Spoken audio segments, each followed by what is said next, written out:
Naabtan miani og alas 8 sa gabi mauni ang pinakalas namo nga gitrabaho, unit RS-125FI. Ang issue ani kay naay gasgas ang telescopic. Amuara ni siyang pulihan og outer tube nga pang wave. Dili na ta kailangan magpa-machine shop ani kay ang outer tube sa wave medyo taas na siya kung i-compare nato sa XRM110, 125, XRM-FI, ug RS-FI, ug RS-Carb. Pag abot sa imuhang caliper bracket, pwede ra nimo siya improviseon sama anang nasa video. Pero gusto ka og plug and play, pwede ra kaayo ka magpalit og pang wave pod nga caliper.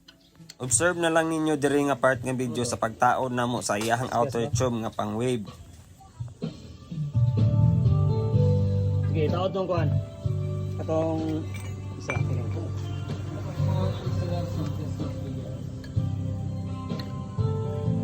Sige, laos. Wala ano.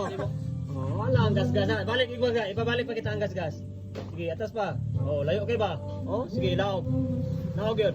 Oh, layo kayo. Na diri ang gas-gas oh. Webre katapat sa mga gas-gas.